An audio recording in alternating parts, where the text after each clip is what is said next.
안녕하세요. 저는 녹내장TV 진행을 맡고 있는 센트럴 설안과 최재환 원장입니다. 제가 오늘 여러분들에게 말씀드릴 주제는 최소 침습 여과포 수술 2025년 업데이트입니다. 최소 침습 여과포 수술이라는 단어 자체가 좀 낯설죠.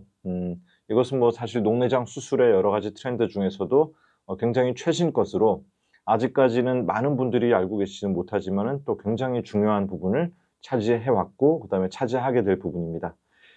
먼저 강의를 시작하기 전에 여러분들한테 양해 부탁드려야 될 부분이 있습니다. 이 영상은 저희 녹내장 전문의, 그중에서도 특히 녹내장 수술을 많이 하시는 녹내장 수술 전문의들을 위한 교육 영상의 성격이 강하기 때문에 일반 시청자 여러분들께서는 조금 불편한 부분이 있을 수 있습니다. 첫 번째로 영상 중에 저희가 수술 동영상이 나오는데 안구를 저희가 직접 절개하고 하는 부분이 포함되어 있어서 불편하실 수가 있고요. 그 다음에 의학적인 부분을 이거는 전문가용 교육 영상이기 때문에 제가 그냥 이렇게 한글로 번역하지 않고 영어로 말씀드리는 부분이 있을 거예요. 그래서 이런 부분들이 좀 불편해 하시는 분들이라면은 그렇게 끝까지 영상을 다 보실 필요가 없을 것 같습니다. 자, 지금부터 강의를 시작하도록 하겠습니다. 최소 침습 여과포 수술을 논의하기 전에 먼저 저희가 최소 침습 녹내장 수술이라는 단어부터 좀 정리를 하고 넘어가야 될 것 같습니다. 이 최소 침습 녹내장 수술은 Minimally Invasive Glaucoma Surgery, 이것은 이제 현재 녹내장 치료에서 매우 중요한 역할을 차지하고 있습니다. 이 최소 침습 녹내장 수술은 다양한 종류의 이제 기계들을 사용해서 눈 안에서 이제 침습적이지 않고 그렇게 절개 같은 것들을 하지 않고도 안압을 떨어뜨릴 수 있는 수술을 얘기하는데, 이해하기 편하도록 말씀을 드린다면 저희가 이제 외과적 수술에서 개복 수술과 복강경 수술의 차이 정도로 생각하시면 될 것 같습니다. 물론 개복 수술을 가지고 할 수 있는 부분들이 좀 더 많지만 배를 절개하고 나중에 상처가 치유되는 과정에서 조금 더 이렇게 회복 기간이 지연되고 그런 부분이 있기 때문에 가능하면은 복강경으로 할 수 있으면 복강경으로 하는 게 요새 추세잖아요. 그거랑 비슷한 것으로 생각하시면 될 것 같습니다. 어쨌든 이 MIGS 장치들 중에는 이제 국내에 들어와 있는 것들은 현재 트라벡톰이라는 게 들어와 있고요. 그다음에 아이 스텐트라는 게 들어와 있고, 그다음에 젠 스텐트라는 것이 들어와 있습니다. 여기 카훅 듀얼 블레이드나 하이드러스 같은 경우는 아직 국내에서는 들어와 있지 않지만은 해외에서는 이미 그 임상적인 효용이 입증이 돼서 많은 시술이 이루어지고 있는 장치들입니다. 최소 침습 녹내장 수술의 접근 경로는 매우 다양합니다. 그 최소 침습 녹내장 수술에서는 전반과 그 다음에 슐렘관을 연결시키는 그런 이제 MIGS 장치들이 가장 이제 많이 보급되어 있는데, 아까 보여드렸던 트라벡톰이나 카훅 듀얼 블레이드, 하이드러스, 아이스텐트 같은 다양한 제품들이 이 카테고리에 가장 많이 포함이 되어 있습니다. 그리고 또 하나는 이제 그 전방과 그 다음에 결막하 공간 혹은 테논낭을 연결하는 결막하 스텐트들은 젠 스텐트라든지 조금 이따 말씀드릴 프리저 플로우 마이크로 션트라든지 국내에 최근에 출시된 에이스트림 스텐트 같은 것들이 포함이 되어 있습니다. 또 여러 가지 다른 경로에서도 작용하는 MIGS 장비들이 있는데요. 그 모양체에 직접 작용해서 방수의 생성량을 줄이는 장비들, ECP라고 하는 장비들도 있고, 또 맥락막 상간 공간을 이용하는 아이스텐트 수프라라든지 미니젝트 같은 것들도 MIGS로 분류가 되고 있습니다. 자, 우리가 어떤 의학적인 행위를 할 때는 말이죠, 항상 그 행위가 줄 수 있는 이점과 위험성을 고려를 해야 됩니다. 이는 최소 침습 녹내장 수술의 경우에도 마찬가지입니다. MIGS는 기존의 녹내장 수술, 섬유주 절제술이나 아메드 장치 삽입술 같은 것보다는 일반적으로 더 안전하고 덜 침습적입니다. 그리고 회복 속도가 빠르고요. 그 다음에 안구 조직을 최소화해서 그 건드리는 부분이 최소화되어 있고, 또 백내장 수술과 같이 할 수 있는 부분도 있고, 또 약물 사용을 저희가 원래 3개를 쓰던 걸 2개로 줄인다든지 혹은 1개로 줄인다든지 그렇게 약물 사용의 부작용으로 고생하는 분들한테 도움이 될 수 있는 부분도 있습니다. 그래서 최소 침습 녹내장 수술은 일반적으로 경도부터 중등도의 녹내장 환자들한테는 이제 어느 정도 도움이 되는 부분이 있다라고 알려져 있습니다.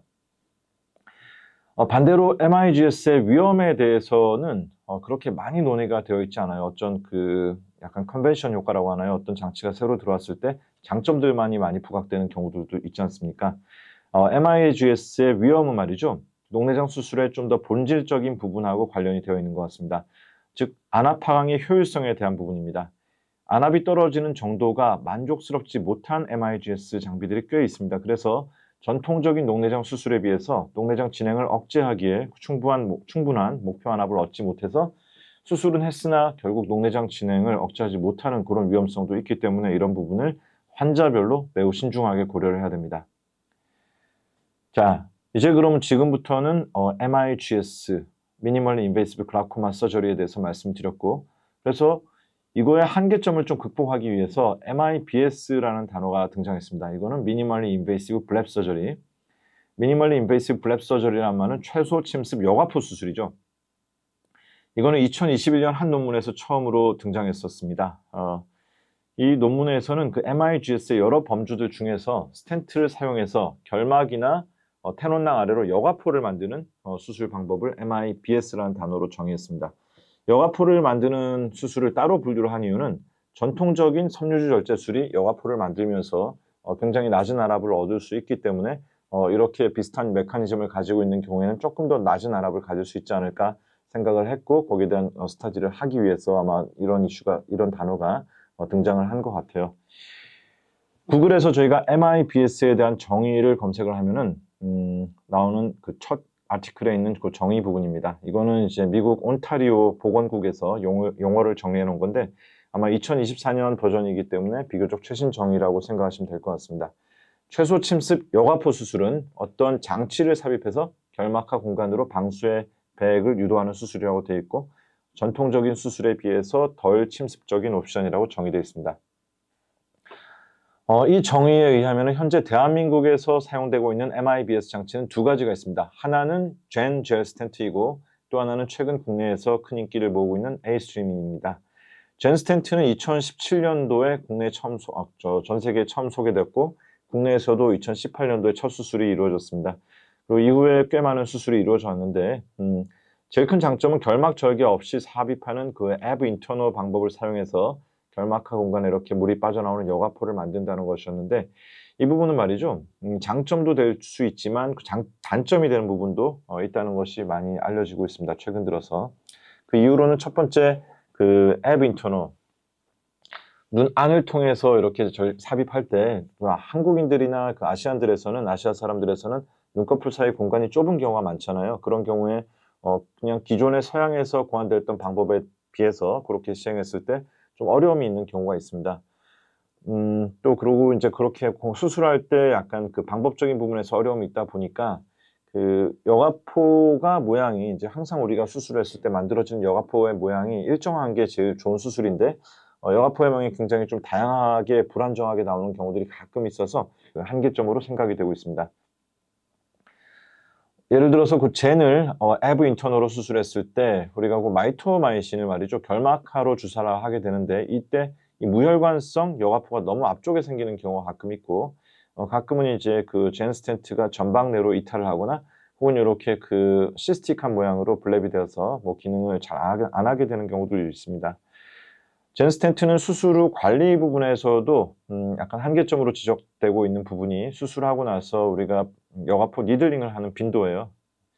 현재 이제 국내에 보급되어 있는 것은 젠 45, 그러니까 45 마이크로미터의 내경을 가진 젠 스텐트인데 그걸 기준으로 이제 2020년에 Journal of Current Glaucoma Practice에 나온 논문에 따르면은 섬유주 절제술에서는 6개월 동안에 니들링을 7.9%를 할 때 젠 같은 경우는 거의 30%, 3명 중에 1명을 했다는 거고, 사실 팔로우 기간이 되게 짧은데 30% 정도 했다는 거는 수술하고서 손을 대야 되는 경우가 굉장히 많다는 거죠.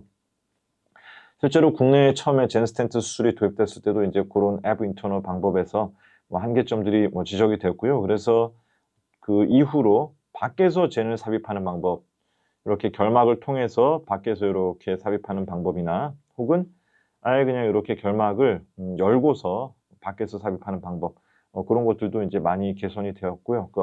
초반보다는 니들링의 빈도라든지 그런 것이 조금 낮아진 것으로 보고가 되고 있습니다. 최근에는 45 마이크로미터의 직경을 가진 젠 45 말고요, 63 마이크로미터의 직경을 가진 젠 63이라는 제품이 새로 나왔습니다. 이거는 이제 매우 따끈따끈한 정보인데 그 에브비사의 도움으로 얻은 자료들입니다. 젠 63은 젠 45에 비해서 직경이 증가하면서 그 외경도 이제 조금 늘어났고요. 20 마이크로미터 정도 증가해서 젠 45에서는 한 150 마이크로미터 정도 했었는데 젠 63은 170 마이크로미터 정도로 증가했고요. 역시 이제 그 인젝터를 사용해서 주입할 수 있다는 점은 굉장히 이제 뭐 장점인 것 같습니다. 젠만이 가지고 있는 장점인 것 같습니다. 젠 63 역시 그런 방법으로 삽입을 할 수 있습니다.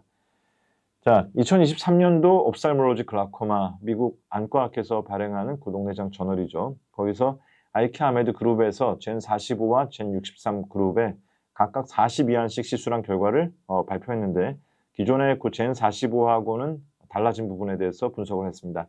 요약을 해보자면은 젠 45에 비해서 젠 63은 안압도 조금 더 낮게 유지가 됐고 그 다음에 수술하고 나서 사용하는 녹내장 약의 개수도 감소를 시켰고 또한 그 약물 사용 없이 안압을 조절할 수 있는 가능성도 높았다라는 장점이 있었습니다. 하지만 그 반면에 수술하고 나서 이제 합병증 부분에 대해서는 이제 젠 45에 비해서 젠 63이 좀 더 높다라고 되어 있는데 그 중에서 사실 조금 눈에 띄는 부분이 안압이 되게 많이 떨어질 때 저희가 이제 눈 뒤쪽에 있는 맥락막 부분이 좀 붓는 경우가 있거든요. 맥락막 박리라고도 하고 맥락막 부종이라고도 하는데 그런 빈도가 23.8% 수술한 사람 4명 중에서 1명에서 발생을 했고 그 다음에 전방이 얕아진 경우도 한 11% 정도에서 발생을 했다. 물론 이 사람들이 이제 수술하고 나서 3달 때까지는 대부분 다 적절한 조치를 통해서 회복이 됐기 때문에 장기적인 시력 예후에 영향을 미치지는 않았다고 하지만 초창기의 수술 후 관리 부분에서는 젠 45에 비해서 젠 63이 조금 더 까다로운 부분이 있는 것은 사실인 것 같습니다.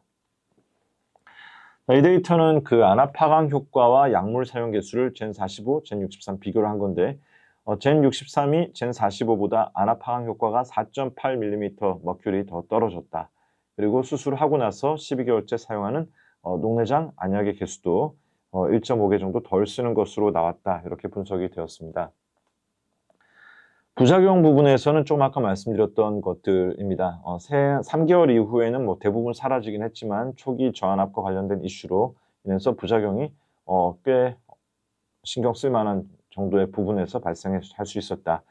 사실 조금 아쉬운 부분이 이제 효율성은 높아지지만 부작용의 빈도는 좀 안 늘어났으면 좋겠는데 사실 이게 그렇게 쉬운 부분은 아니에요. 그래서 젠 45 같은 경우는 실제로 부작용에 대해서 그렇게 신경 쓸 부분이 많지는 않았었는데 이런 부분은 다소 데이터상에서 아쉬운 부분이 아닐까 생각을 합니다. 자, 다음은 두 번째 그 MIBS 장비인 프리저플로 마이크로 션트입니다. 이 장비는 미국의 인포커스라는 회사에서 개발을 했고 지금은 이제 다국적 제약사인 그 산텐에서 취급을 하고 있죠. 국내에는 들어와 있지 않습니다. 그리고 현재는 유럽과 그다음에 싱가포르, 동남아 계통으로 많이 사용이 되고 있고 사용하신 분들의 말씀에 의하면 결과가 굉장히 괜찮다라고 합니다. 안압 하강의 효율성 부분에서 말씀이죠. 이 프리저플로 같은 경우는 아예 처음부터 아까 그 젠 같은 경우에는 이제 디자인이 이제 눈 안에서부터 결막 절개 없이 안에서부터 바깥으로 삽입하는 것으로 나왔는데 프리저플로 같은 경우는 밖에서 결막을 열고서 삽입하는 것으로 디자인이 되어 있었습니다. 그리고 이제 그 젠하고 또 큰 차이점이 뭐냐면은 젠 같은 경우는 이제 그 돼지의 콜라겐으로 만들어져 있어가지고 생체 친화적이긴 한데 저희가 이제 수술할 때 보면 이제 막 뚝뚝 끊어지기도 하고 좀 약간 내구성이 좀 떨어지는 부분이 있거든요. 그것과 달리 그 프리저플로 마이크로 션트 같은 경우는 SIBS라는 고분자 합성 물질로 만들어져 있고 생체 친화성이 높으면서도 내구성도 괜찮은 것으로 알려져 있습니다. 실제로 제가 7, 8년 전이었었나요? 그 프리저플로 마이크로 션트에 대한 워크숍을 싱가포르에서 직접 이렇게 간 적이 있었는데 잡아당겨도 끊어지지 않을 정도의 강한 내구성을 가지고 있습니다. 자, 2021년도 악타 옵탈모로지카의 그 젠 젤 스텐트하고 프리저플로 마이크로 션트의 2년간 임상 결과를 비교한 논문이 실렸습니다. 여기서는 그 마이크로 션트랑 젠 모두 술전에 비해서 안압이 잘 떨어졌고 단순 수치상으로는 마이크로 션트가 조금 더 낮은 안압을 보였지만 통계적으로는 차이가 없는 정도, 비슷한 정도의 안압 하강 효과를 보여줬다고 했습니다. 수술을 하고 나서 사용하는 약물 역시 마이크로 션트에서 그리고 젠에서 둘 다 유의하게 감소를 했지만 그 프리저플로의 경우는 이제 모든 관찰 기간 동안에 그 약물 사용의 개수가 하나 미만, 그러니까 하고 나서 약물 없이도 안압 조절이 될 가능성은 얘가 조금 더 높다는 거죠. 안압항의 효율성은 조금 더 좋다는 것이 좀 특징적이었습니다. 하지만 그 프리저플로 마이크로 션트 같은 경우에도 이제 수술하고 관련해서 이슈가 있습니다. 서전들 사이에서는 뭐 잘 알고 있는 것들인데, 제품이 이제 원래 디자인돼서 출시되어 있는 그대로 수술을 하는 경우에, 수술 후 직후 기간에 저안압이 생각보다 이제 흔하다는 이슈를 말씀을 많이 하고요. 그리고 이제 특히 이제 그 저안압이라는 게 수술하고 나서 안압이 5 혹은 뭐 6 정도 밀리미터 머큐리 이하가 되는 경우, 그리고 전방이라고 해서 이제 그 각막과 홍채의 사이가 이렇게 얕아지는 경우인데, 그런 것들이 이제 뭐 가끔 관찰이 된다고 해요. 그 뭐 대부분의 경우에는 뭐 특별한 문제 없이 회복되는 경우들이 있지만, 또 어떤 경우, 뭐 고도근시라든지 혹은 고위험 수술군에서는 뭐 이런 것들이 이제 수술 합병증으로 인해서 최소 침습, 녹내장 수술답지 않게 조금 부작용으로 고생하는 경우도 좀 있다라고 알고 있습니다. 그래서 이제 여러 서전들이 이제 노력을 많이 하죠. 여기 보시면 이제 키스 바튼이라는 분은 그 UCL 런던 대학의 이제 녹내장 교수님이신데, 최소 침습 녹내장 수술에 거의 뭐 마스터 같으신 분이세요. 뭐 그런 분들이 이제 학교에서 강의해 주시는 것들은, 수술할 때 프리저플로 마이크로 션트 같은 경우는 스텐트 내부에 립코드라고 해서 지금 여기 보면 파란색 실 같은 게 있죠. 너무 초반에 물이 많이 빠져나오지 않도록 조절하는 그 실들을 집어넣어서 초기에 저안압을 좀 줄일 수 있는 방법들을 연구를 해야 된다. 뭐 본인은 거의 대부분의 환자들에서 그렇게 수술을 한다는 말씀을 드렸고요. 이 립코드는 나이노 폴리프로필렌을 사용하거나 혹은 테노나일론을 사용할 수도 있습니다. 이 프리저플로 같은 경우는 방금 말씀드렸던 것처럼 그 립코드가 수술할 그 스텐트에 들어간 상태로 나오지가 않기 때문에 수술 중에 이제 서전이 직접 끼워야 되는데, 그런 부분들이 좀 사실 상당히 좀 번거로울 수 있는 부분이라서 사실 호불호가 조금 있는 것으로 알고 있습니다. 자, 지금까지 제가 그 젠과 프리저플로 대표적인 MIBS 장치에 대해서 간략하게 언급을 드렸고요. 조금 있으면은 제가 그 A스트림 스텐트라고 해서 국내에서 많이 사용되고 있는 그 스텐트에 대한 말씀을 드릴 텐데, 먼저 MIBS 수술의 성공과 관련된 요인들에 대해서 저희가 먼저 이 시점에서 한번 생각해보고 넘어가는 게 도움이 될 것 같습니다. 자, 우리가 계속 스텐트에 대한 말씀을 드리잖아요. 근데 그 스텐트만 괜찮으면 수술이 잘 될 건지, 그게 전부 다인지 뭐 그렇지 않습니다. 그래서 거기에 대한 말씀을 드릴 거고요. 자, 첫 번째로 MIBS 수술의 성공에 대한 요인, 첫 번째는 Patient Related Factors, 환자와 관련된 부분입니다. 두 번째는 Surgical Technique Related Factors, 수술적인 테크닉과 관련된 부분. 세 번째가 Device Specific Factors, 스텐트 자체의 특성과 관련된 부분이고, 네 번째는 Post-op Management Factors, 수술 후 관리에 대한 부분입니다. 그 스텐트는 말이죠, 이 디바이스 스페시픽 팩터에 불과합니다. 나머지 부분은 다 서전이 하는 거예요. 그죠? 하나하나 따져보겠습니다. 환자와 관련된 요소들로는 첫 번째로는 녹내장의 중증도입니다. 왜 녹내장의 중증도가 중요하냐면은, 녹내장의 중증도가 심한 사람들은 안압이 잘 떨어지는 수술을 골라야 돼요. 녹내장이 굉장히 심해서 안압이 13mm 머큐리 정도가 필요한데, 안압이 굉장히 좀 덜 떨어지는 뭐 아이스텐트라든지 뭐 그런 수술을 택해서 안압을 수술을 하긴 했는데 안압이 뭐 15, 17에서 안 떨어진다.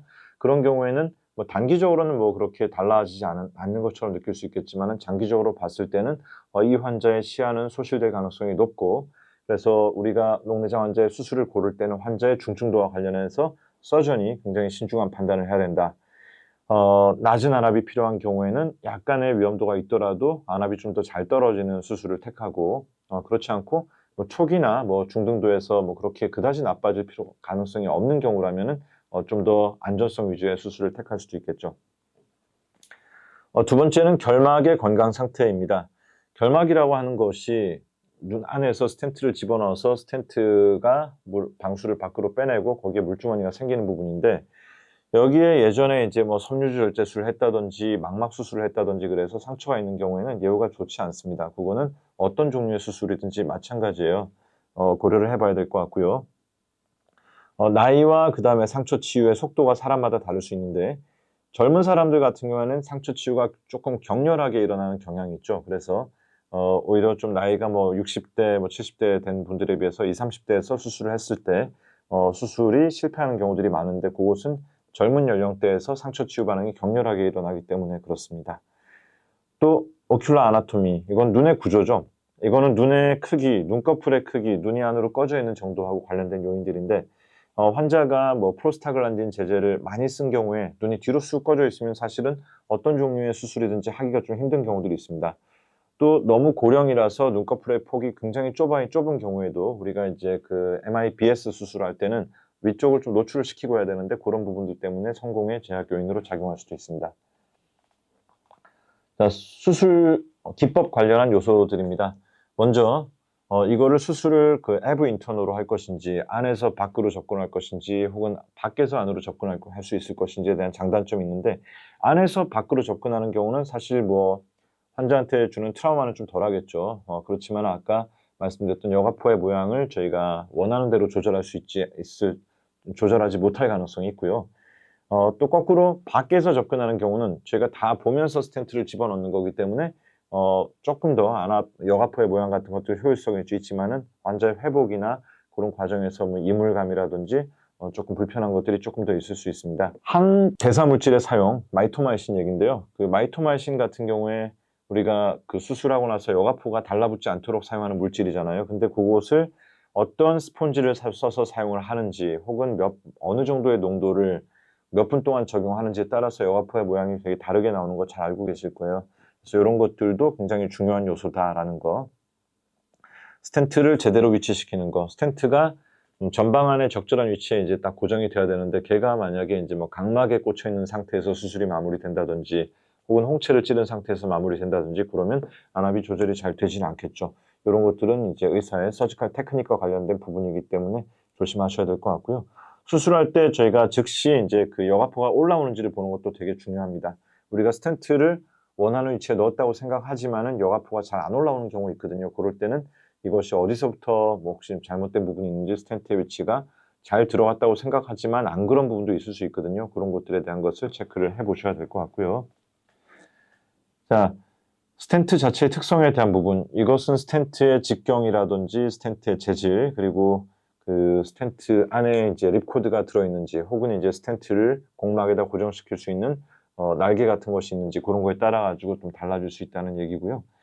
그 재료에 대한 거를 말씀을 좀 드릴게요. 젠 같은 경우는 돼지 콜라겐을 사용한다고 했고 그 프리저플로와 마이크로션트 같은 경우는 SIPS라는 그 고분자 물질을 사용한다고 했죠.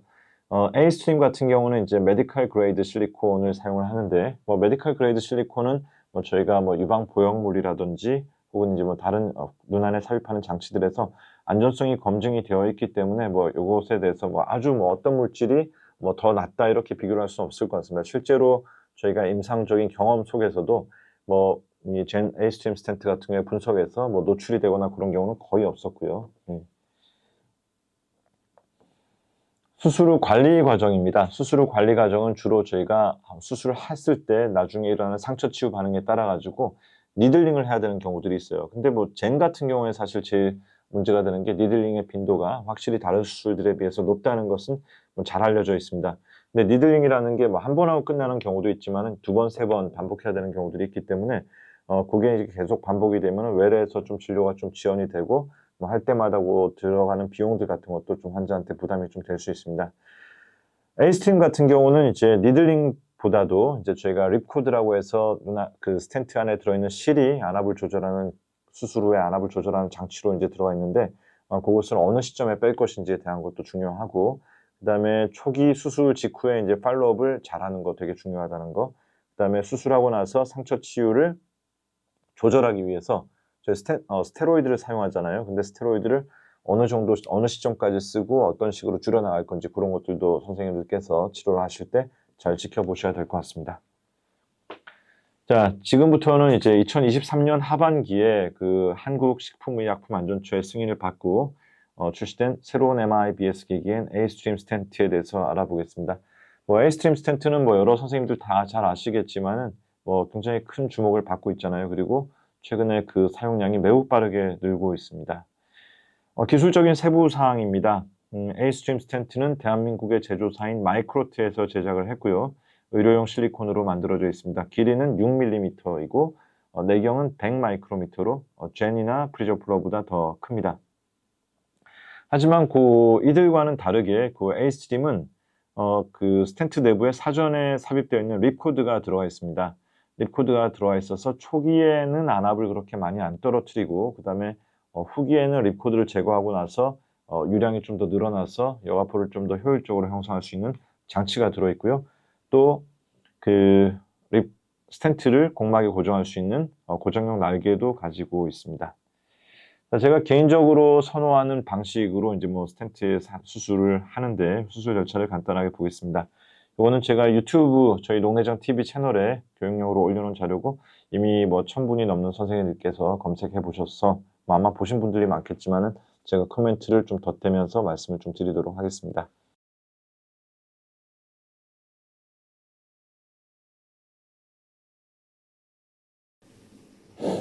네. 먼저 수술을 할 때 저는 이제 180도 축과 90도 충에 마킹을 하는 게 되게 중요하다고 생각합니다. 왜냐면은 환자들에 따라서는 이제 눈에 그 회선이 있는 경우가 있죠. 이렇게 안으로 돌아 있거나 바깥으로 돌아 있거나 앉아 있을 때는 그 수평처럼 보이지만은 이렇게 눕혀놓고 나면은 그렇게 바뀌는 경우가 있기 때문에 축 표시하는 게 중요하고 결막을 절개를 합니다. 각막 윤부를 따라서 결막을 절개를 하고 안쪽에 있는 테논낭도 정리를 합니다. 그리고 안쪽 지금 제가 잡고 있는 게 이제 후방부 테논낭입니다. 앞쪽에 있는 테논낭이 아니고요. 그 후반부 테논낭의 뒤쪽으로 해서 그 시저를 가지고 라지 다이섹션을 하고 마이토마이신 스폰지를 넣는데 저는 그 코니알 쉴드 스폰지를 좋아합니다. 뭐 웩셀 스폰지 쓰시는 분들도 있긴 한데 웩셀 스폰지는 좀 접촉면이 좀 불규칙하게 되는 경우들이 많고 그래서 저는 코니알 스폰지를 0.4%짜리 마이토마이신을 묻혀서 반드시 그 포스티어 테논 밑으로 해서 한 5분 정도 어플라이를 합니다. 물론 결막 상태가 좀 안 좋다거나 하면 좀 덜하는 경우도 있지만은 이렇게 후방부 테논낭 밑에 어플라이 하는 경우에 무혈관성 여포를 만들거나 하는 위험성은 상대적으로 적어지는 것 같습니다. 자, 이제 스텐트가 들어갈 위치를 각막 윤부에서 1mm 지점과 그 다음에 이제 또 립코드를 고정할 위치를 각막 윤부에서 5mm 정도에서 표시를 합니다.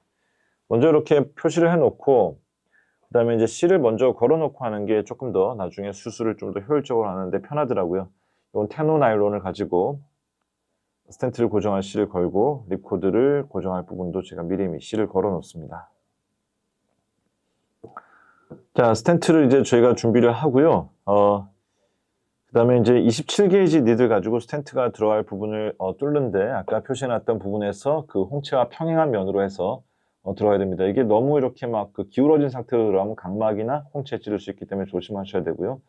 그래서 스텐트를 그 27게이지로 엔트리를 만든 부분에다가 집어넣고 물방울이 만들어지는지를 보셔야 됩니다. 물방울이 만들어지는 것은 전방과 스텐트 뒷부분이 잘 통한다는 뜻이고 이렇게 되면 이제 뭐 특별한 문제 없이 안압이 떨어지겠죠. 스텐트를 미리 설치해 놓은 테노 나일론을 저희 수철을 하고요.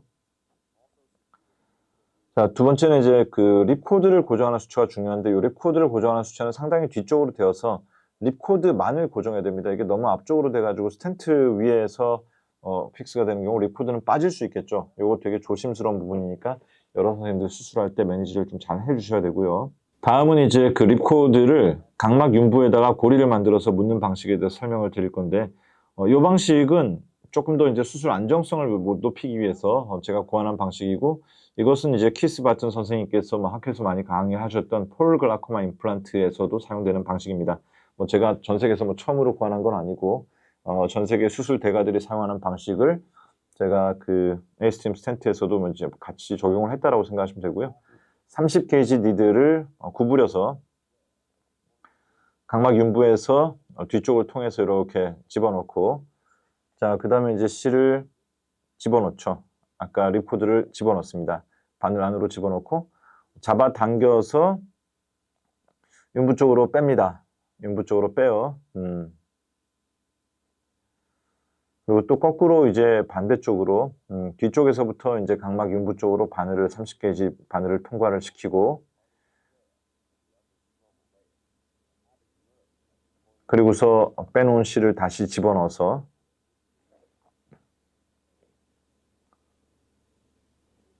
다시 반대 방향으로 잡아당깁니다. 그리고 이제 각막 윤부에서 그 고리 모양의 이제 그 루프가 만들어져야 되는데 이 루프가 이렇게 너무 서버리면 환자가 나중에 이물감을 많이 느낄 수 있고 또 너무 뒤로 들어가 버리면은 나중에 뽑기가 어려울 수 있기 때문에 이런 것들은 선생님들이 이제 테크닉적으로 잘 조절을 해서 하셔야 되고요. 그 다음에 이제 저희가 덮는 부분인데, 요거는 이제 후방부 테논낭입니다. 후방부 테논낭을 먼저 각막윤부의 그 윙수처로 탄탄하게 고정을 시키고요. 얘들이 이제 뒤로 물러가 버리게 되면은 이제 좀 약간 이상한 위치에서 이상한 힐링이 일어나면서 약간 돔 쉐입의 그 좀 파이브로시스된 여가포 같은 게 발생할 수 있기 때문에 이 후방부 테논낭을 사용하시겠다고 할 때는 얘들이 이제 어정쩡한 위치에서 리트랙션 되지 않도록 고정을 시키는 것이 굉장히 중요합니다. 이렇게 후방부 테논낭을 고정을 시키고 나서 그 이후에 결막 부분은 이제 저희가 더블 레이어로 수술을 하는데, 이렇게 더블 레이어로 하는 이유는 어쨌든 저희가 여가포 수술에서는 그 밖으로 이제 누출이 되면 좀 곤란한 상황이 많이 생기잖아요. 이렇게 이중으로 수술을 하는 경우에는 그럴 가능성이 거의 없습니다. 마지막으로 수술하고 나서 스테로이드, 덱사메타손 하고, 그 다음에 저는 충혈 방지를, 너무나 과도한 충혈을 방지하기 위해서 아바스틴 같은 걸 좀 쓰고요. 서지컬 고니오스코피 가지고 안에 잘 들어가 있는 스텐트의 위치를 확인하면 수술이 끝나게 됩니다. 자, 그래서 제가 이제 여러분들이 이제 성공적으로 에이스트림 수술을 할 수 있도록 하기 위해서 몇 가지 포인트를 좀 잡아봤습니다. 요약한 것들을 말씀을 드릴 테니까 이것만 좀 잘 따라 잡으시더라도 뭐 성공적인 수술하는데 도움이 좀 되실 것으로 생각합니다.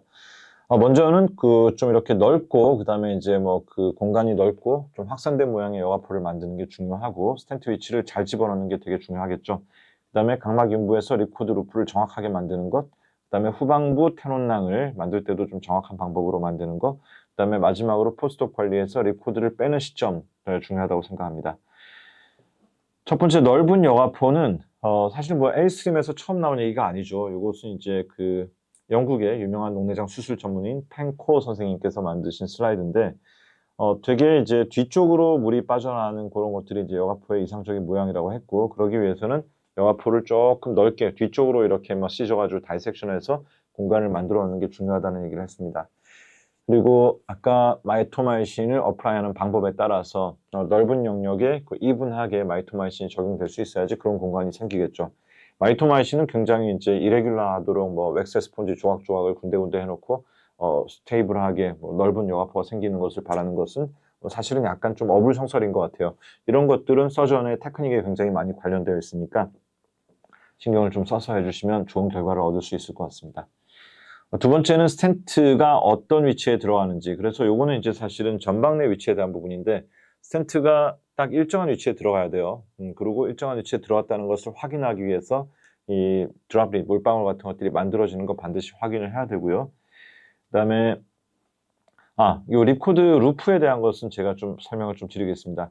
에이스트림 같은 경우에 이제 사실은 두 가지 방법들이 많이 사용되고 있잖아요. 초창기에 이제 개발이 되었고 여러 선생님들께서 아직도 많이 사용하고 계시는 방법은 결막을 통해서 립코드를 밖으로 빼내는 방법입니다. 립코드를 결막으로 통해서 빼낼 때의 방법은 뭐 직관적이긴 하죠. 뭐 밖에 실이 보이니까. 그렇지만 거꾸로 환자들이 느낄 수 있는 이물감이라든지 혹은 이제 수처 사이트를 통해서 인플라메이션이라든지 그런 것들 때문에 약간 여가포에 뭐 조금 안 좋은 영향을 미칠 수 있을 것 같기도 하고요. 리코드 루프를 만들 때 장점은 아까 말씀드렸던 이물감이라든지 그런 것들은 좀 덜한데, 각막 윤부에 약간 매니플레이션을 하기 때문에 뭐 각막 난시가 조금 심해질 수 있다든지 혹은 테크니컬하게 좀 익숙하지 않은 선생님들은 요거 만드는 것 자체가 좀 힘들게 느껴질 수도 있습니다. 이런 부분들의 장단점이 있다는 거. 그래서 그런 부분들은 여러분들이 체크를 좀 해주셔야 될 것 같고요. 그리고 또 여기서 한 가지 언급할 게 있어요. 이렇게 립코드 루프를 만들었을 때 제일 큰 장점은 뭐냐면은, 나중에 이제 저희가 에이스트림 수술을 해놓고 나서 뭐 이렇게 뭐 한 2달, 3달 봤을 때 립코드가 들어있는데도 불구하고 안압이 별로 안 높은 경우가 있습니다. 뭐 9mm 머큐리, 10mm 머큐리 그렇게 나오는 경우들이 있는데, 그럴 때 이제 립코드를 빼버리면은 저안압이 올 수도 있단 말이죠. 근데 립코드를 아까 결막 밖으로 빼놓은 경우에는 이거를 계속 또 뭐 이렇게 뭐 몇 달, 뭐 6개월, 1년 혹은 이제 뭐 평생 가지고 가기는 조금 부담스러운 부분이 있습니다. 그래서 각막 윤부에다가 립코드를 뭐 좀 정확한 방법으로 위치를 시켰을 때는 굳이 이제 립코드를 빼지 않고서도 안압을 조절을 잘 할 수 있기 때문에 그런 부분에서는 조금 장점이 있는 것 같습니다. 하지만 아까 말씀드렸던 것처럼 기술적으로 조금 복잡한 부분이 있기 때문에 아마 뭐 익숙하지 않은 쌤들은 뭐 좀 이렇게 잘 하기 어려운 경우도 있을 것이라고 생각합니다. 개인적으로는 제일 선호를 합니다. 이건 아까 제가 보여드렸던 슬라이드인데 아까 사진에서 보여드렸기 때문에 아까 수술 비디오에서 보여드렸기 때문에 넘어가겠습니다. 네 번째는 후방부 테논낭 전진 플랩이라고 해서 원래는 이제 그 안구를 움직이는 근육을 보호하는 그 뒤쪽에 있는 건데 당겨와서 이렇게 처리를 할 때 역할은 뭐냐면은 스텐트를 결막과 직접 접촉해서 보호하는 거죠. 원래는 이제 저희가 그 공막 절편을 만들어서 덮는 경우도 있지만은 그거하고는 이제 좀 다른 방법이긴 하지만은 충분히 대안으로 선택될 수 있다고 합니다.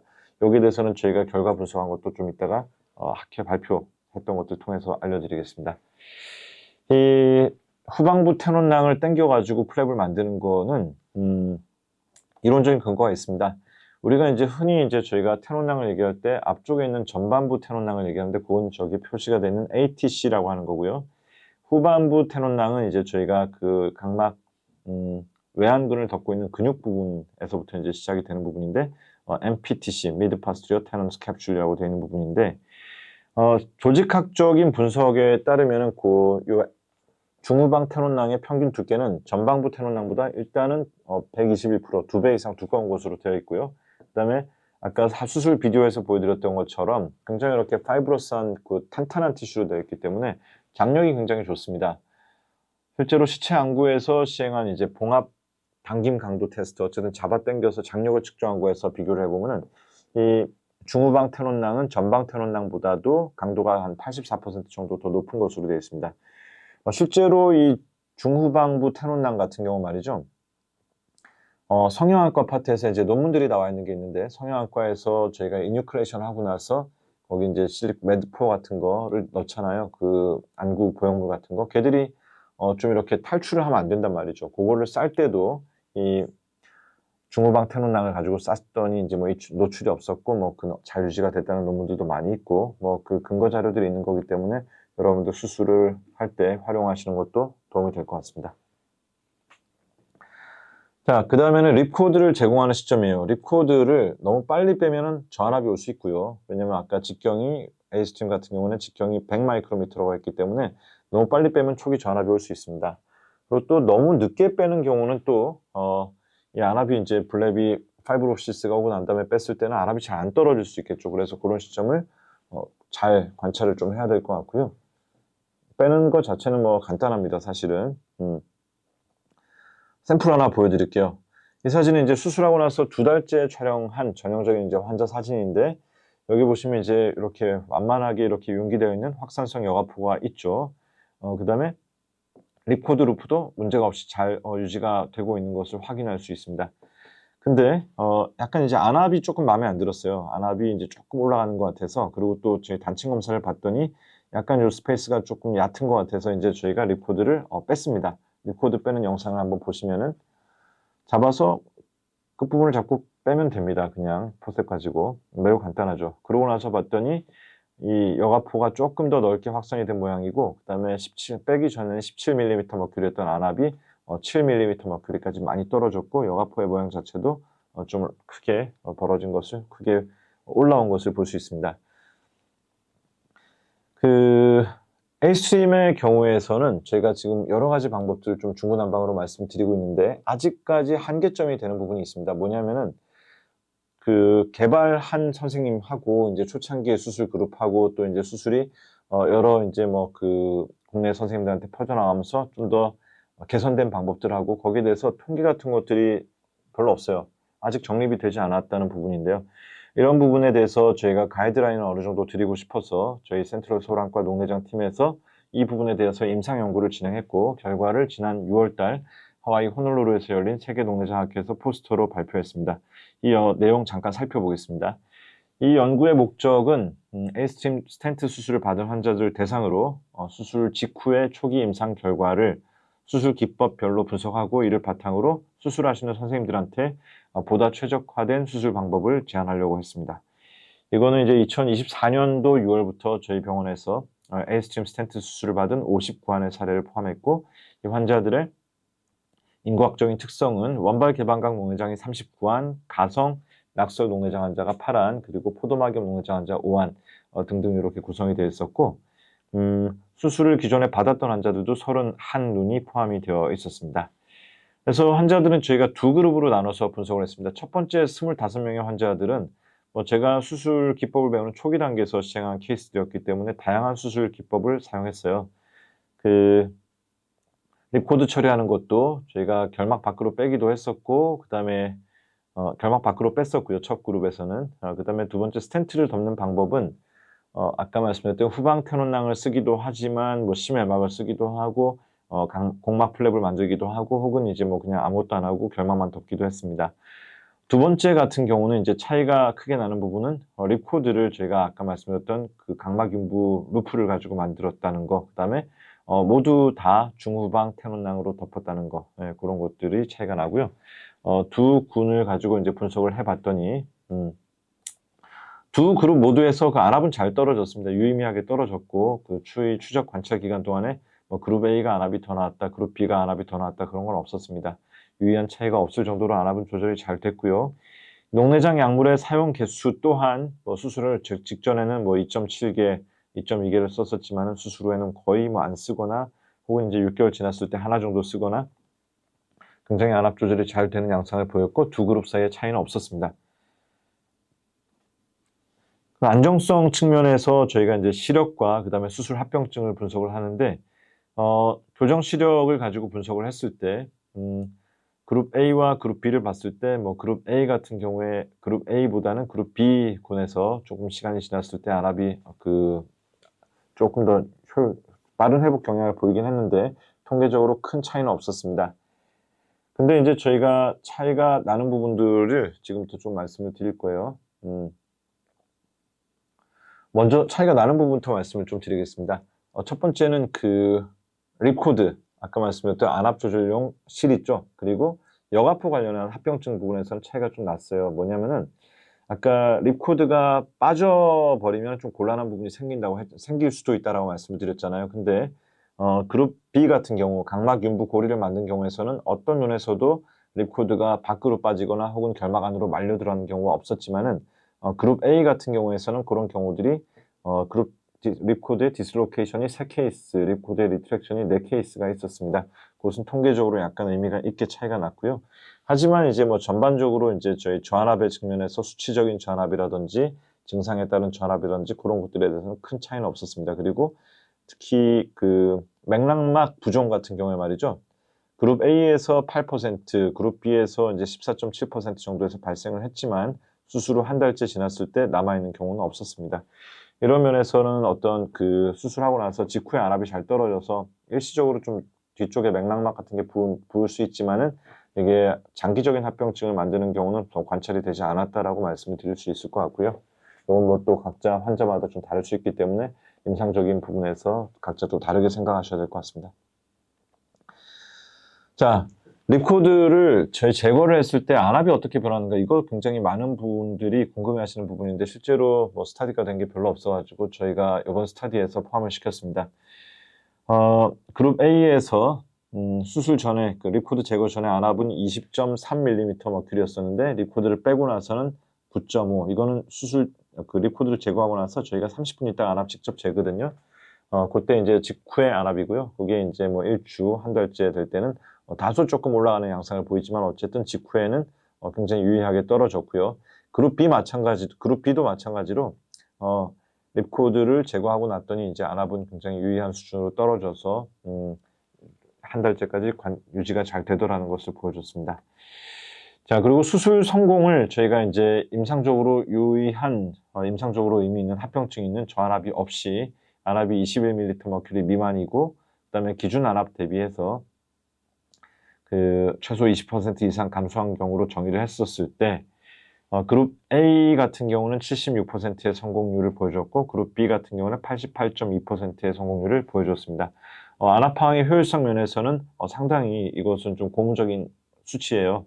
여러분들이 이제 아이스텐트 데이터도 알고 다른 수술 데이터도 아시겠지만은 물론 이게 섬유지 절제술과 비교할 수 있는 데이터인지 그런 것들은 아직 스타디가 된 게 없기 때문에 제가 딱 확정지어서 말씀드리긴 어렵지만은 상당히 유의한 정도로 안압 방해 효율성은 좋은 편이었다라는 것 정도는 말씀을 드릴 수 있을 것 같습니다.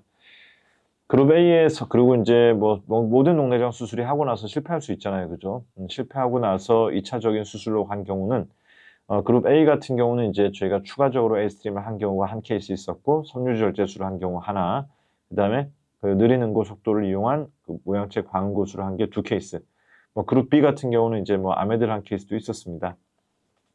이런 빈도는 다른 수술들에 비해서 크게 높진 않다고 생각하기 때문에 한번 보시는 것으로 충분할 것 같고요.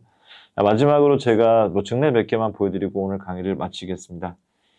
첫 번째, 제가 지금 보여드릴 증례들은 그 효용성에 대한 거를 좀 대표적으로 보여주는 증례들만 가지고 왔어요.